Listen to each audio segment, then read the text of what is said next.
چاندنی رات کا سایہ گاؤں پتھرا پہاڑوں کے درمیان چھپا ایک خاموش علاقہ تھا۔ دن کے وقت پرسکون خوبصورت، لیکن رات کے اندھیرے میں یہ گاؤں ایک خوفناک داستان بن جاتا۔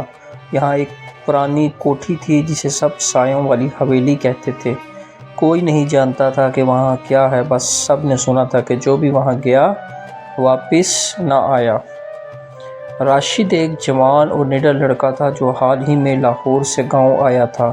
اس نے لوگوں کی باتیں سنی لیکن اسے یقین نہیں آیا۔ وہ سائنس کا طالب علم تھا اور بھوت پریت پر یقین نہیں رکھتا تھا۔ اس نے طے کر لیا کہ وہ اس پرانی حویلی میں جائے گا اور خود سب کچھ دیکھے گا۔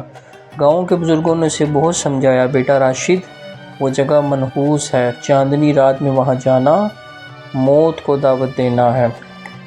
لیکن راشد نے سب کی باتوں کو مذاق سمجھا اور ایک رات جب آسمان پر چاند پوری آب و تاب سے چمک رہا تھا، وہ ٹارچ اور کیمرہ لے کر نکل پڑا حویلی کا دروازہ۔ جب وہ حویلی کے دروازے پر پہنچا تو ایک سرد ہوا اس کے چہرے سے ٹکرائی۔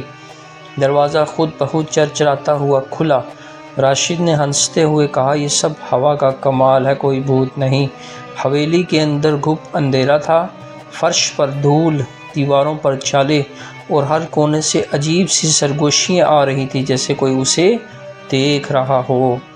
اچانک اس کی ٹارچ بند ہو گئی۔ ارے نہیں، بیٹری ختم! وہ جیب سے موبائل نکال کر فلیش آن کرتا ہے لیکن فلیش نہیں چلتا۔ سایہ! اسی لمحے اسے محسوس ہوا کہ کوئی اس کے پیچھے کھڑا ہے۔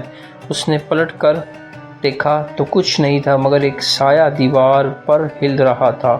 کون ہے؟ باہر آؤ! راشد چیخا۔ کوئی جواب نہ آیا مگر وہ سایہ قریب آتا گیا۔ اس کے کان کے قریب آ کر ایک سرگوشی ہوئی، تم نے آنے کی بہت بڑی غلطی کی ہے راشد۔ راشد کا جسم کانپنے لگا۔ وہ بھاگنا چاہتا تھا مگر اس کے پیر جیسے زمین سے چپک گئے تھے۔ اچانک اس کے سامنے ایک عورت نمودار ہوئی، سفید لباس، بکھرے بال اور آنکھوں سے خون بہتا ہوا۔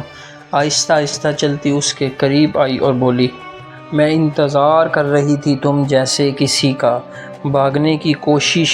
راشد نے زور لگا کر اپنے پیر ہٹائے اور دروازے کی طرف بھاگا مگر دروازہ بند ہو چکا تھا۔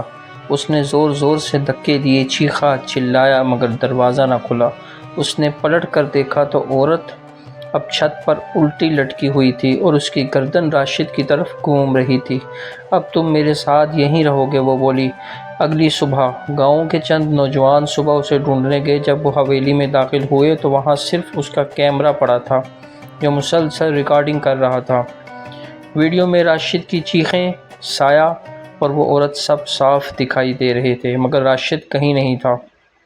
اختتام: تب سے راشد کا کوئی پتہ نہ چل سکا۔ گاؤں والوں نے حویلی کے گرد لوہے کی باڑ لگا دی مگر رات کو اکثر کسی کے رونے کی آواز آتی اور کبھی کبھار راشد کا سایہ حویلی کی کھڑکی میں دکھائی دیتا۔